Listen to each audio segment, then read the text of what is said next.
Guys, কল্পনা করো তুমি একজন বাবা এবং তুমি তোমার মেয়েকে জন্মদিনে তাকে ট্রেনে করে ঘুরতে নিয়ে যাচ্ছ, কিন্তু ঠিক সেই সময় জম্বি ভাইরাসের ফলে ট্রেনটি সহ পুরো শহর জম্বিতে পরিণত হয়ে যায়। আজকে মূলত আমরা এই অসাধারণ অস্কারপ্রাপ্ত কোরিয়ান সিনেমাটি দেখব এবং এই সিনেমাটি দেখলে আশা করি তুমি ইমোশনাল তো হয়ে যাবে এবং তুমি বাস্তবতা সম্পর্কে ধারণা পাবে। সো চলো আমরা মূল ভিডিওতে চলে যাই। মুভির শুরুতে আমাদের দেখানো হয় একজন ট্রাক ড্রাইভার ভুল করে একটা হরিণের সাথে অ্যাক্সিডেন্ট করে, কিন্তু অবাক করার বিষয় হলো এতটা খারাপভাবে অ্যাক্সিডেন্ট হওয়ার পরও হরিণটা মরে না। এরপর সে দাঁড়িয়ে ওঠে এবং তার চোখের কালার পুরো বদলে যায়। আর তখন হরিণটা একদম সাধারণ হরিণ ছিল না, আসলে হরিণটা এখন জম্বিতে পরিণত হয়ে গিয়েছে। এরপর আমরা দেখি শিওখাক নামে একটা লোককে, যে কিনা একটা কোম্পানির ফাউন্ড ম্যানেজার ছিল এবং সে কাজে এতটা বিজি থাকতো যে এই জন্য তার ডিভোর্স পর্যন্ত হয়ে গিয়েছিল। এরপর আমরা দেখি শিওখাক তার স্ত্রীর সাথে ফোনে ঝগড়া করছে, কারণ তার মেয়েকে ভালোভাবে পড়ালেখা শেখাবে। শিওখাকের মেয়ের নাম ছিল সোয়ান। শিওখাকের মেয়ের আজকে জন্মদিন ছিল বলে শিওখাক তার মেয়ের জন্য সারপ্রাইজ গিফট নিয়ে আসে, কিন্তু সোয়ান যখন গিফটটা নেয় তখন সে একদম খুশি হয় না, কারণ তার বাবা প্রত্যেকবারই একই গিফট তাকে দিত। শিওখাক তার কাজে এতটা ব্যস্ত থাকতো যে এই ব্যাপারে তার মনেই ছিল না যে সে বারবার একই গিফট দিত তার মেয়েকে। এই জন্য তার এবার কিছুটা খারাপ লাগে। সোয়ান তখন তার বাবাকে বলে যে আজকে আমি মায়ের সাথে দেখা করতে চাই। আজকে তার জন্মদিন থাকার কারণে শিওখাক রাজি হয়ে যায়। এর পরের দিনে আমরা দেখি রেল স্টেশনে একটা ট্রেন দাঁড়িয়েছিল বুসান যাওয়ার জন্য, আর শিওখাক তখন তার মেয়েকে নিয়ে ওই ট্রেনে বসে। ট্রেনে অনেক মানুষ ছিল, যেমন এখানে একটা বেসবল টিমের অনেক প্লেয়ার ছিল। ইয়ান গুক নামে একটা ছেলে ছিল, তার গার্লফ্রেন্ড ছিল এই টিমের লিডার, তার নাম ছিল কিম জেনহি। আর এছাড়াও ট্রেনটিদের দুটি বয়স্ক বোন ছিল এবং একটা বাড়ি ছাড়া লোক ছিল। এই লোকটা অনেকটা পাগল টাইপের ছিল, আর যখনই লোকটার কাছে টিকিটের ব্যাপারে জিজ্ঞাসা করা হয় তখন লোকটা বলে যে সবাই মারা যাবে, সবাই তাকে মনে করে পাগল। তাছাড়াও ওই ট্রেনটিতে একটা কাপেল ছিল এবং লোকটি ছিল আর পাঁচটা মানুষের মতো সাধারণ মানুষ এবং তার নাম ছিল শ্যাংহুয়া, এবং তার সাথে তার প্রেগনেন্ট ওয়াইফ ছিল, তার নাম ছিল ইয়াং কায়ন। ট্রেনটি যখন চলতে শুরু করে তখন ট্রেনের মধ্যে একটা মেয়ে আসে যার পায়ে কাটার ক্ষত ছিল এবং সে তখন ট্রেনের মধ্যে পড়ে যায়। আর তখন তাকে দেখে ওখানকার একটা অ্যাটেন্ডেন্ট মেডিকেল টিমকে কল করে। এর অপরদিকে আমরা দেখি শিওখাককে তার অ্যাসিস্ট্যান্ট কল করে এবং বলে যে পুরো শহরে মারপিট হচ্ছে। আর তখন তারা ট্রেনে নিউজ দেখে এবং তারা জানতে পারে এই ব্যাপারে, কিন্তু তারা এটা জানতো না যে পুরো শহরে জম্বি ভাইরাস ছড়িয়ে পড়েছে এবং মানুষ জম্বি হয়ে যাচ্ছে আস্তে আস্তে। আর শিওখাক তখন অন্যমনস্ক থাকায় সে দেখে যে তার মেয়ে এখানে নেই, এই জন্য সে মেয়েকে খুঁজতে বের হয়। এর অপরদিকে আমাদের ওই মেয়েটিকে দেখানো হয় যাকে জম্বি কেটেছিল এবং সে এখন পুরোপুরি জম্বি হয়ে গিয়েছে। সে ওই অ্যাটেন্ডেন্টকেই কামড়ে দেয় এবং সে ইনফেক্টেড হয়ে যায় এবং পরে জম্বি হয়ে যায়। আর তখন তারা দুজন মিলে বেসবল টিমের অনেক প্লেয়ারকে কামড়ে দেয় এবং পুরো ট্রেনের মানুষ আতঙ্কিত হতে থাকে। এরপর আস্তে আস্তে পুরো বেসবল টিমটাই জম্বিতে পরিণত হয়ে যায় এবং যেসব মানুষ তাদের সামনে আসতে থাকে তাদেরকে কামড়ে ইনফেক্টেড করে দিতে থাকে এবং তারাও জম্বি হয়ে যেতে থাকে এবং বাকি বেঁচে থাকা মানুষেরা ট্রেনের একটা বগি থেকে অন্য বগিতে যেতে শুরু করে। আর এর অপরদিকে শিওখাক তার মেয়েকে খুঁজছিল এবং সে খুঁজতে খুঁজতে এমন একটা বগিতে চলে আসে যেখানে পুরোপুরি মানুষ জম্বিতে পরিণত হয়ে গিয়েছিল। আর তাকে একা দেখে জম্বিটা তাকে আক্রমণ করতে থাকে। আর তখন পিছন দিক থেকে সোয়ান বাবা বলে ডাকে, আর তখন শিওখাক তার সোয়ানকে নিয়ে দৌড়াতে থাকে এবং তার পিছনে অনেক জম্বি আসতে থাকে এবং সে কোনো ক্রমে একটা বগিতে চলে আসে যেখানে সবাই মানুষ এখনো সুস্থ স্বাভাবিক। সে পৌঁছে গিয়ে গেট বন্ধ করে। আর অপরদিকে স্যাংহুয়া তার প্রেগনেন্ট স্ত্রীকে নিয়ে কোনো ক্রমে বেঁচে এই একই বগিতেই চলে আসে, কিন্তু গেট তো শিওখাক বন্ধ করে রেখেছিল। স্যাংহুয়া তখন শিওখাককে বলে গেট খুলতে। শিওখাক তখন কিছুক্ষণ ভাবে যে গেট খুলবো না, আর যখনই জম্বিগুলো স্যাংহুয়ার কাছে আসে ওর আগেই শিওখাক গেট খুলে দেয় এবং তাদের দুজনকে বাঁচিয়ে নেয় এবং গেট বন্ধ করে দেয়। এরপর স্যাংহুয়া অনেক রেগে যায়, কারণ সে যদি একটু বা দেরি করতো গেট খুলতে তাহলে তারাও হয়তো জম্বি হয়ে যেত। এরপর ট্রেনে অ্যানাউন্স হয় যে ট্রেন এর পরের স্টেশনে থামবে না। আর তখন ইয়াং শুক নামে একটা লোক ক্যাপ্টেনকে বলে যে আমাদের পরের স্টেশনে থামা দরকার, না হলে আমরা সবাই মারা যাব। কিন্তু ক্যাপ্টেনের পরের স্টেশনে থামার কোনো অর্ডার ছিল না। আর কিছুক্ষণ পর ট্রেনটা যখন স্টেশনে পৌঁছায় তখন মানুষেরা ট্রেনে ওঠার জন্য ট্রেনটাকে থামানোর চেষ্টা করছিল, কারণ ওখানে জম্বি সবাইকে ইনফেক্টেড করে দিয়েছিল আর বেঁচে যাওয়া মানুষগুলিকে জম্বি এক একজন করে করে ইনফেক্টেড করছিল। এখন প্রায় পুরো শহরে জম্বি ভাইরাস ছড়িয়ে পড়েছিল এবং এর পরের স্টেশনে ট্রেনে অ্যানাউন্স হয় যে এর পরের স্টেশনের ট্রেনটিকে থামানো হবে, কারণ ওখানে সেফটির জন্য মিলিটারির ব্যবস্থা করা হয়েছে। শিওখাক অনেক বুদ্ধিমান এবং চালাক লোক ছিল। সে কনফার্ম হওয়ার জন্য তার সিনিয়রকে কল করে এবং বলে যে পরের স্টেশন কি সেফ হবে। সিনিয়র তখন বলে যে এর পরের স্টেশনে যে নামবে তাদেরকে আর্মিরা ভালো করে চেক করবে। এই জন্য সিনিয়রকে সে রিকোয়েস্ট করে বলে যে আর কোনো রাস্তা নেই। সিনিয়র তখন বলে যে হ্যাঁ আছে, তুমি মেন গেট থেকে নামবে না, তুমি পেছনের গেট থেকে নামবে এবং পরে আমাদের লোক তোমাকে নিয়ে আসবে। এরপর ট্রেন পরের স্টেশনে থামে। এর পরের স্টেশনটা পুরোপুরি খালি ছিল, এখানে কেউ ছিল না, না ছিল মিলিটারি, না ছিল সাধারণ মানুষ। বেঁচে থাকা মানুষরা তখন ট্রেন থেকে নামে এবং প্ল্যাটফর্মের দিকে এগোতে থাকে। এখানে আমরা দেখি ইয়নসুক ক্যাপ্টেনকে রিকোয়েস্ট করে বলে যে এখানে আমাদের থাকা একদমই উচিত না। ক্যাপ্টেনও তার কথা ঠিক মনে করে এবং দেখে যে মিলিটারি লোকেরাও তো এখানে নেই। এরপর সব প্যাসেঞ্জার মেইন গেট থেকে যেতে শুরু করে, শুধু শিউখাক আর তার মেয়ে পিছনের গেট দিকে যাচ্ছিল। কিন্তু তখন আমরা দেখি যে ওই বাড়ি ছাড়া লোকটা তাদের পিছনে পিছনে যাচ্ছিল, কারণ সে তাদের লুকিয়ে লুকিয়ে কথাগুলো শুনে ফেলেছিল। সুয়ান তখন তার বাবাকে বলে যে আমাদের সাথে সাথে বাকি লোকদের নিয়ে যাওয়া উচিত, কিন্তু শিউখাক তখন তার মেয়েকে বলে যে না মা, এই পরিস্থিতিতে শুধু আমাদের নিজেদের ব্যাপারে ভাবতে হবে। সুয়ান তখন কান্না করতে করতে তার বাবাকে বলে যে তোমার এই কারণের জন্য মূলত আমার মা আমাকে ছেড়ে চলে গিয়েছে, তুমি শুধু নিজের ব্যাপারে ভাবো। আর অপরদিকে সব প্যাসেঞ্জার যখন মেইন গেট দিয়ে যাচ্ছিল, আমরা তখন দেখি যে ওখানে যতগুলো মিলিটারির লোকেরা ছিল তারা সব জম্বিতে পরিণত হয়ে গিয়েছে এবং এতগুলো সব জম্বিকে দেখে মানুষেরা ভয় পেতে শুরু করে এবং আতঙ্কিত হতে থাকে। কিছু মানুষকে জম্বি ইনফেক্টেড করে দেয় এবং কিছু মানুষ জীবন বাঁচাতে এদিক ওদিক দৌড়াতে থাকে এবং শিউখাকের প্ল্যানটাও ব্যর্থ হয়, কারণ ওখানেও জম্বিগুলো পৌঁছে গিয়েছিল। আর তখন শিউখাক তার মেয়ের কাছে ছুটে যাচ্ছিল, আর তখনই একটা জম্বির সুয়ানকে আঘাত করতেই যাবে, ঠিক তখনই ওখানে শ্যাংহুয়া চলে আসে এবং জম্বিদের হাত থেকে তার মেয়েকে বাঁচিয়ে নেয়। এরপর বেঁচে থাকা লোকেরা প্ল্যাটফর্ম থেকে বেরিয়ে আসে এবং প্ল্যাটফর্মের কাঁচ বন্ধ করে দেয়, কিন্তু কতক্ষণই বা কাঁচের গেট জম্বিদেরকে আটকে রাখবে। সবাই তখন দৌড়ে ট্রেনের ভিতরে যেতে চেষ্টা করে এবং ভুল করে তখন একটা গেট খুলে দেয়, যেখান থেকে আরও জম্বি বেরিয়ে আসতে থাকে।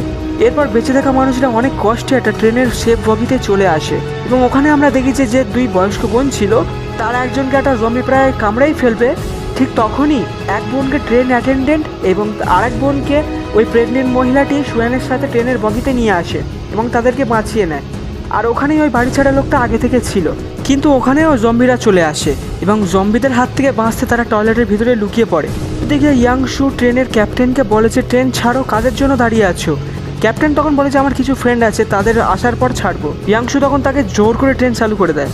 আর এর অপরদিকে আমরা দেখি শ্যাংহুয়া বাকি লোকেদের সাথে মিলে ওই কাঁচের গেটটা ভালো করে ধরেছিল, যাতে জম্বিরা ট্রেনের ভিতরে না আসতে পারে। আর যখনই কাঁচের গেটটা ভেঙে যায় তখন তারা পালাতে থাকে, কিন্তু পালাতে পালাতে ইয়ংগুকের দুই বন্ধুকে ইনফেক্টেড করে দেয় জম্বিরা। শ্যাংহুয়া এবং শিউখাক তাদেরকে সামলে এবং ট্রেনের দিকে আসতে থাকে, কিন্তু ট্রেন তো ছেড়ে দিয়েছিল, এই জন্য তারা জীবন বাঁচাতে কোনো ক্রমে একটা ট্রেনের খালি বগিতে চলে আসে। আর তখন ইয়ংসুক তার একটা ফ্রেন্ড জিনহিকে কল করে বলে যে তুমি ট্রেনের গেটটা খুলে রাখো, আমরা ওখানে আসছি। এরপর শ্যাংহুয়া তার স্ত্রীকে কল করে, কিন্তু তার কল সুয়ান তোলে এবং বলে যে আমরা যে বগিতে আছি সেখানে অনেক জম্বি আছে এবং তাদের হাত থেকে বাঁচতে আমরা একটা টয়লেটে লুকিয়ে আছি। সুয়ান তখন আরও বলে যে আমরা 13 নম্বর বগিতে আছি, কিন্তু শ্যাংহুয়া আর বাকি সব লোকেরা 9 নম্বর বগিতে ছিল এবং তাদের কাছে যেতে তাদের 9 থেকে 13 নম্বর পর্যন্ত বগি পার হতে হবে। এই জন্য তারা জম্বিদের সাথে লড়ার প্রস্তুতি নিতে থাকে এবং তারা এগিয়ে যেতে থাকে এবং প্রথম বগিতে এসে তারা অনেক ভালোভাবে লড়াই করে, কিন্তু পরের বগিতে যখন পৌঁছায় ইয়ংগুক তো তার বন্ধুদের জম্বি হতে দেখে অনেক অবাক হয়ে যায়। কিন্তু শ্যাংহুয়া এবং শেখুক যখনই তাদের সাথে লড়াই করতে যাবে, ঠিক তখনই ট্রেনটা একটা টানেলের ভিতরে চলে যায় এবং পুরো ট্রেন অন্ধকার হয়ে যায়। এবং এখানে তারা একটা জিনিস নোটিস করে যে জম্বিরা অন্ধকারে একদম দেখতে পায় না এবং এই সুযোগটাকে তারা কাজে লাগিয়ে চুপচাপ বেরিয়ে আসে ওখান থেকে এবং অবশেষে তারা 13 নম্বর বগিতে পৌঁছে যায় এবং শিউখাক তার মেয়েকে দেখে অনেক খুশি হয়, শ্যাংহুয়া তার স্ত্রীকে দেখে অনেক খুশি হয়। আর তখন ট্রেনের টানেল শেষ হয়ে যায় আর জম্বি তাদের দেখেই ফেলবে, ঠিক তখনই তারা টয়লেটের ভিতরে লুকিয়ে যায় এবং তারা প্ল্যান করে যে পরের টানেল 3 মিনিট পর আসবে এবং তখন তারা অন্ধকারকে কাজে লাগিয়ে এগিয়ে যেতে থাকবে। এরপর ইয়ংগুক তার ফ্রেন্ডকে কল করে বলে যে আমরা আসছি, তোমরা ট্রেনের গেটটি খুলে রাখ। জিনহি তখন অনেক খুশি হয় এবং সবাইকে বলে যে আমার ফ্রেন্ড আসছে, ওদের জন্য গেট খুলে রাখতে হবে। তখন একটা লোক বলে যে ওরা যে ইনফেক্টেড না তার কি প্রমাণ আছে, আর ওরা যদি ইনফেক্টেড হয়ে থাকে তাহলে আমাদের সবাইকে ইনফেক্টেড করে দেবে। বাকি লোকেরাও তার কথা হ্যাঁতে হ্যাঁ বলে এবং গেট খুলতে মানা করে। এরপর যখন ট্রেনটি টানেলের ভিতরে আসে তখন অন্ধকার হয়ে যাওয়ার কারণে তারা অন্ধকারকে কাজে লাগিয়ে এবং তখন তারা ট্রেনের মেইন গেটে চলে আসে, কিন্তু তখন ক্যাপ্টেনের জন্য কেউ দরজা খোলে না। আর এদিকে শিউখাক এবং শ্যাংহুয়া জম্বিদেরকে আটকে রেখেছে। অপরদিকে ইয়ংহু গেট খোলার চেষ্টা করতে থাকে এবং তাদের মনে তো কোনো দয়া মায়া ছিল না, এই জন্য তারা গেট খোলে না, কিন্তু ইয়ংহু অনেক কষ্টে গেটটা ভেঙে ফেলে এবং মেইন গেটেতে চলে আসে এবং তার সাথে সাথে সবাই চলেও আসে। কিন্তু শ্যাংহুয়া তাদের সবাইকে বাঁচাতে নিজের জীবনকে পরোয়া না করে যে সবাইকে যেতে বলে এবং জম্বিদের আটকে রাখতে সে সেখানেই থাকে। আর শিয়াকুককে বলে যে আমার স্ত্রীকে খেয়াল রেখো। এরপর শিয়াকুক তার মেয়ে এবং তার স্ত্রীকে নিয়ে একটা বগিতে চলে যায়। এরপর আমরা দেখি সব জম্বিগুলো মিলে গেটের দরজা ভেঙে দেয় এবং শ্যাংহুয়াকে সেখানেই মেরে ফেলে। এটা একটা খুবই ইমোশনাল সিন ছিল। যাই হোক, এখানে শুধু শ্যাংহুয়াই মারা যায়নি, এখানে ওই বয়স্ক মহিলাটিও মারা যায়। এরপর শিওখা ইয়ংশুকের উপর অনেক রেগে যায় এবং বলে যে তুই যদি ঠিক সময় গেটটা খুলতিস বয়স্ক মহিলাটা শ্যাংহুয়া মারা যেত না। কিন্তু ইয়ংশুকের তাতে কি হবে? সে উল্টো লোকেদের বলে যে ওরা জম্বিদের কাছে ছিল এবং ওরা ইনফেক্টেড হতে পারে, এর জন্য ওদের আমাদের কাছে রাখা একদমই উচিত হবে না। ওর কথায় বাকি লোকেরা হ্যাঁতে হ্যাঁ এবং ওদেরকে অন্য বগিতে যেতে বলে। ওখানে ওই বয়স্ক মহিলাটা তার বোনকে জম্বি হতে দেখে অনেক ভেঙে পড়েছে। এরপর শিওখাক অনেক রেগে গিয়ে অন্য একটা বগিতে চলে আসে তারা সবাই, এবং তাদের যাওয়ার পর তারা সবাই ভালো করে গেটটা লাগিয়ে দেয় যাতে জম্বিগুলো ট্রেনের ভিতরে না আসতে পারে। এবং ওখানে আমরা দেখি যে ওই বয়স্ক মহিলাটা গেট খুলে দেয়, কারণ তার বোনের জম্বি হওয়ার কারণ ছিল ওই লোকেরা। গেট খুলতে জম্বিগুলো তার ভিতরে চলে আসে এবং সবাইকে ইনফেক্টেড করে দেয়। সব লোকেরা তখন জম্বি হয়ে যায় এবং এর অপর দিকে দেখি যে শিওখাকরা বেঁচে যায়, কারণ তারা অন্য বাগিতে ছিল। শিওখাক তখন তার মেয়ের সাথে বলে যে মা, আমি তোমার জন্মদিনে আমি তোমার মায়ের সাথে অবশ্যই দেখা করাবো। তখনই ট্রেনটা থেমে যায়, কারণ ওখানে অনেক ট্রেন অ্যাক্সিডেন্ট হওয়ার ফলে রাস্তা ব্লক ছিল এবং তাদের এখন যেতে হলে অন্য ট্রেনে যেতে হবে। আর এখানে আমরা দেখেছি ইয়ংহুক একটা ট্রেনের অ্যাটেন্ডেন্টের সাথে টয়লেটে লুকিয়েছিল। ইয়ংহুক তখন নিজের জীবন বাঁচাতে অ্যাটেন্ডেন্টকে নিচে নামিয়ে এবং অন্য ট্রেন পর্যন্ত যেতে ইয়ংহুক এবং তার গার্লফ্রেন্ড ট্রেনের ভিতর দিয়ে যাচ্ছিল। আর তখনই এখানে অ্যাটেন্ডেন্ট চলে আসে এবং জেনহিকে নিচে জম্বিদের মাঝে ফেলে দেয়, আর জেনহি তখন ইনফেক্টেড হয়ে যায়। ইয়ংহুক তো তাকে অনেক ভালোবাসতো, এই জন্য সে তার কাছ থেকে যায় না এবং জেনহি তাকে অবশেষে কামড়ে তাকেও ইনফেক্টেড করে দেয়। আর ওখানে আমরা দেখি যে দুজনেই জম্বি হয়ে যায়। এরপরে আমরা দেখি যে একটা জ্বলন্ত ট্রেন একটা ট্রেনের সাথে ধাক্কা খায় এবং এই ধাক্কা খাওয়ার ফলে শিওকুক এবং প্রেগনেন্ট মহিলাটি ট্রেনের নিচে আটকা পড়ে যায়।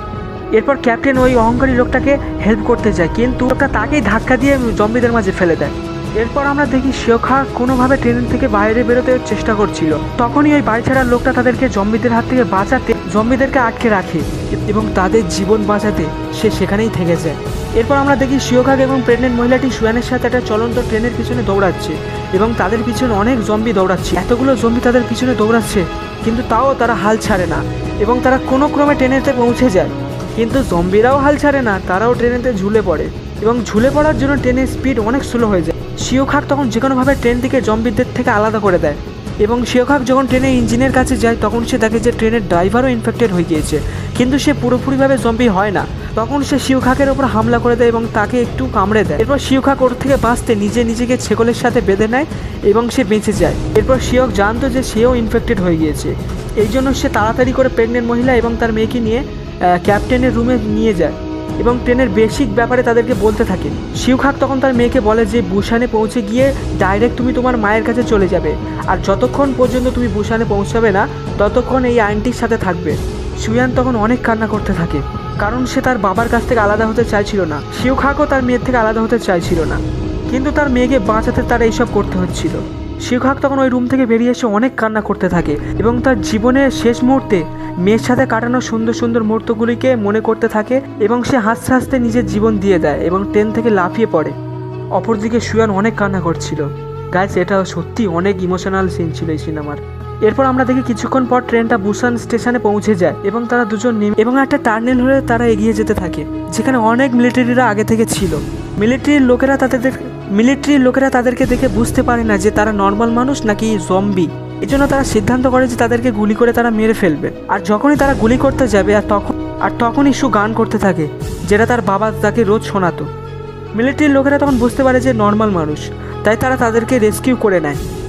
তো গাইস, সিনেমাটি কেমন লাগলো জানিও। পার্সোনালি আমার অনেক ভালো লেগেছে এবং তোমাদের কেমন লেগেছে কমেন্টে জানিও। আজকের মতো বিদায় নিচ্ছি, টাটা।